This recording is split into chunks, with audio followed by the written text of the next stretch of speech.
नमस्ते दर्शकों, आज हमारी यात्रा भारत के एक अद्भुत धरोहर स्थल की ओर है, जो अपनी कलात्मक वैभवता और रहस्यों के लिए विश्व प्रसिद्ध है। कोणार्क सूर्य मंदिर। उड़ती हुई घोड़ों और विशाल पहियों वाला यह रथनुमा मंदिर सूर्य देव की महिमा का प्रतीक माना जाता है। इस वीडियो में हम इस विरासत स्थल के इतिहास, पौराणिक कथाओं और उससे जुड़े रहस्यों की गहराई में जाएंगे। आपको बताएंगे इसके निर्माण की कहानी, वास्तुकला की खूबियां और वो अनसुलझे सवाल जो सदियों से वैज्ञानिकों और इतिहासकारों को परेशान कर रहे हैं। कोणार्क सूर्य मंदिर का इतिहास हमें 13वीं शताब्दी में ले जाता है। माना जाता है कि इसका निर्माण ओडिशा के राजा नरसिंहदेव द्वारा करवाया गया था। राजा नरसिंहदेव को सूर्य देव का परम भक्त माना जाता है। एक कथा के अनुसार उनके पुत्र को श्राप से मुक्ति दिलाने के लिए उन्होंने इस भव्य मंदिर का निर्माण करवाया था। कोणार्क सूर्य मंदिर वास्तुकला शैली का एक उत्कृष्ट उदाहरण है। यह मंदिर अपने विशाल आकार, जटिल नक्काशी और प्रतीकात्मक संरचना के लिए प्रसिद्ध है। सूर्य देव को समर्पित होने के कारण इसे विशाल रथ के रूप में बनाया गया है। 12 विशाल पहिए साल के 12 महीनों का प्रतिनिधित्व करते हैं, जबकि 7 घोड़े सप्ताह के 7 दिनों के प्रतीक हैं। मंदिर की दीवारों पर देवी देवताओं, राशियों और विभिन्न पौराणिक कथाओं से जुड़े दृश्यों को बेहद ही कलात्मक तरीके से उकेरा गया है।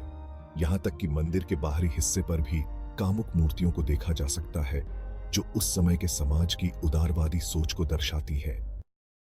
एक विचित्र बात यह है कि मंदिर की कुछ मूर्तियों में लोहे को आकर्षित करने का गुण बताया जाता है। माना जाता है कि इन मूर्तियों को बनाने में किसी विशेष प्रकार की धातु का इस्तेमाल किया गया था, जिसके कारण यह चुंबकीय गुण पाया जाता है। हालांकि इस बात के अभी तक कोई पुख्ता सबूत नहीं मिले हैं। वैज्ञानिकों का कहना है कि लोहे की मात्रा इतनी कम है कि इससे चुंबकत्व की संभावना न के बराबर है।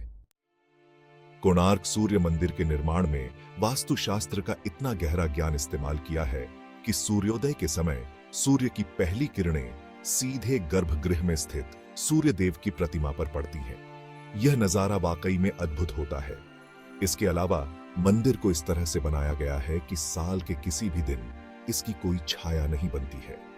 विज्ञानियों का मानना है कि मंदिर के निर्माण के समय सूर्य की गति और किरणों के कोण को ध्यान में रखा गया होगा, जिसके कारण यह संभव हुआ है।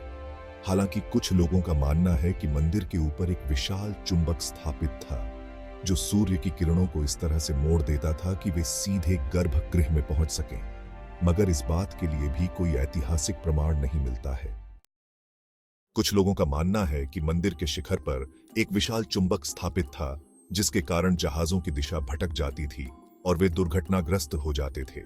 माना जाता है कि इसी वजह से पुर्तगालियों ने 17वीं शताब्दी में इस मंदिर को काफी नुकसान पहुंचाया था।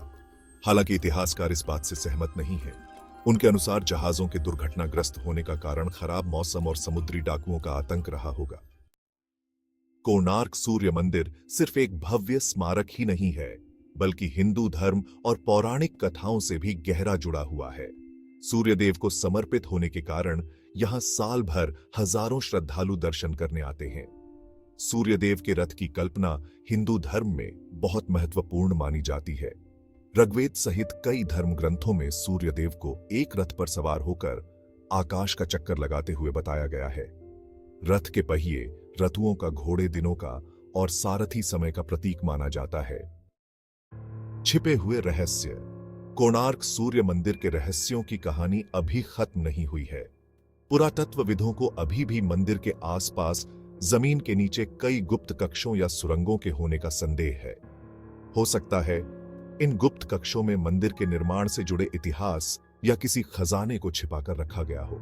हालांकि अभी तक खुदाई करके किसी भी गुप्त कक्ष का पता नहीं लगाया जा सका है। पुरातत्व विभाग इन कक्षों को खोजने के लिए जल्द ही खुदाई का काम शुरू करने की योजना बना रहा है। शिल्पकला का अद्भुत नजारा। कलिंग शैली की भव्यता। यह मंदिर कलिंग शैली की वास्तुकला का एक बेजोड़ उदाहरण है। कलिंग शैली दरअसल नागर शैली से निकली है। भारत में प्राचीन काल में मुख्य रूप से 3 तरह की हिंदू मंदिर निर्माण शैलियां प्रचलित थीं: नागर, द्रविड़ और वेसर।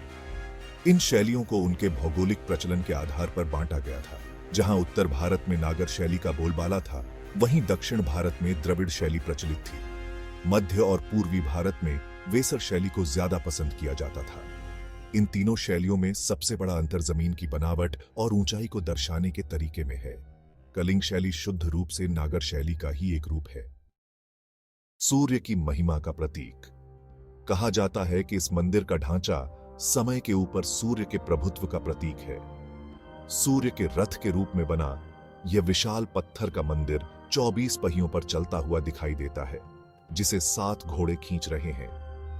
इन 7 घोड़ों के नाम संस्कृत छंद के 7 रूपों पर आधारित हैं: गायत्री, बृहति, उष्णिह, जगति, त्रिष्टुप, अनुष्टुप और पंक्ति। सूर्यदेव की मूर्ति।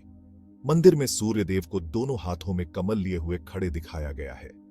इन दोनों देवियों को बाण चलाते हुए दिखाया गया है, जो अंधकार को दूर करने के लिए प्रकाश के बाण चलाने का प्रतीक है। यह एक तरह से यह भी बताता है कि हर नया दिन एक नई शुरुआत है। यह नई उम्मीदें और नई ऊर्जा लेकर आता है। कलात्मक पहलू। 24 पहियों में से प्रत्येक का व्यास 10 फीट है और इन पहियों की भुजाओं पर जटिल नक्काशी की गई है। जमीनी स्तर से सीढ़ियों की एक श्रृंखला के माध्यम से प्रवेश द्वार। कोणार्क सूर्य मंदिर की कहानी अधूरी है अगर हम उस शख्सियत का जिक्र न करें जिसके नेतृत्व में इस अद्भुत कलाकृति का निर्माण हुआ, बिशु महाराणा। हालांकि विश्व महाराणा के जीवन और इतिहास के बारे में बहुत कम जानकारी उपलब्ध है। मान्यता है कि वे ओडिशा के ही एक कुशल वास्तुकार थे। उनकी असाधारण प्रतिभा और वास्तुशास्त्र के गहन ज्ञान के कारण ही उन्हें इतने विशाल और जटिल मंदिर के निर्माण का दायित्व सौंपा गया था। राजा नरसिंहदेव की इच्छा थी कि सूर्यदेव का मंदिर भव्य, कलात्मक और सूर्यदेव की महिमा का प्रतीक हो। विश्व महाराणा के सामने एक चुनौतीपूर्ण कार्य था। उन्हें न सिर्फ मंदिर का नक्शा तैयार करना था, बल्कि हजारों शिल्पकारों के काम की निगरानी भी करनी थी। इसमें मूर्तिकार, वास्तुविद, पत्थर तराशने वाले और धातुकार शामिल थे। कल्पना का साकार। विश्व महाराणा की दूरदर्शिता और नेतृत्व क्षमता के कारण ही यह कार्य संभव हो सका। उन्होंने सूर्यदेव के रथ की कल्पना को साकार रूप दिया। 12 पहियों वाला विशाल रथनुमा मंदिर, सूर्यदेव की प्रतिमा, जटिल नक्काशी और मंदिर की वास्तुकला, ये सभी विश्व महाराणा की कल्पना और कुशल नेतृत्व का परिणाम है। कुछ लोक कथाओं में उल्लेख मिलता है कि मंदिर का निर्माण 12 साल में पूरा होने वाला था, लेकिन विश्व महाराणा समय पर मंदिर का शिखर पूरा नहीं कर सके। इस वजह से उन्हें राजा के कोप का सामना करना पड़ा। धर्मपद की बलिदान।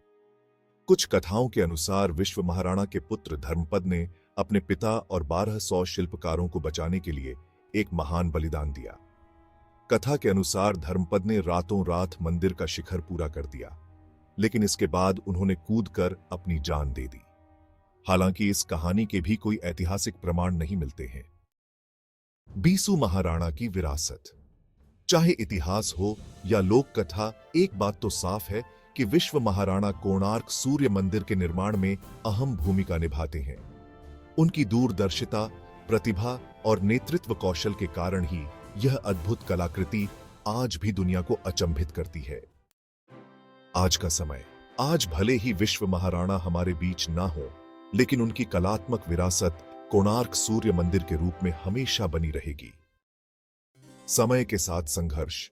हालांकि कोणार्क सूर्य मंदिर अपनी भव्यता के लिए जाना जाता है, लेकिन वक्त के थपेड़ों ने इसे भी नहीं छोड़ा है।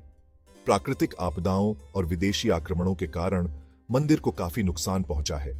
वर्तमान में जो मंदिर खड़ा है, वह वास्तव में पूरे मंदिर का सिर्फ मुख्य भाग है। माना जाता है कि मंदिर का शिखर और प्रवेश द्वार नष्ट हो चुके हैं। आज भारतीय पुरातत्व सर्वेक्षण विभाग मंदिर के संरक्षण और जीर्णोद्धार का काम कर रहा है। विभाग के प्रयासों से मंदिर को और क्षतिग्रस्त होने से बचाया जा सका है। साथ ही जीर्णोद्धार कार्य भी जारी है। अतीत का गौरव। कोणार्क सूर्य मंदिर कला, इतिहास और रहस्य का एक अद्भुत संगम है। यह न सिर्फ एक भव्य स्थापत्य कला का उदाहरण है, बल्कि भारत की समृद्ध संस्कृति और वैज्ञानिक ज्ञान का भी प्रतीक है। सदियों से यह मंदिर सूर्यदेव की महिमा का गान करता आ रहा है और अपनी रहस्यमयी कहानियों से हमें आकर्षित करता है। आपको यह वीडियो कैसा लगा? कमेंट सेक्शन में जरूर बताएं। इस वीडियो में हमने कोणार्क सूर्य मंदिर के इतिहास, पौराणिक कथाओं और रहस्यों पर चर्चा की। आप सभी को इस यात्रा में शामिल होने के लिए धन्यवाद। अपने विचार और टिप्पणियां नीचे कमेंट सेक्शन में अवश्य साझा करें। हमारे चैनल को सब्सक्राइब करें ताकि आप भारत के इतिहास और संस्कृति से जुड़े रोमांचक विषयों पर भविष्य के वीडियो से न चूकें।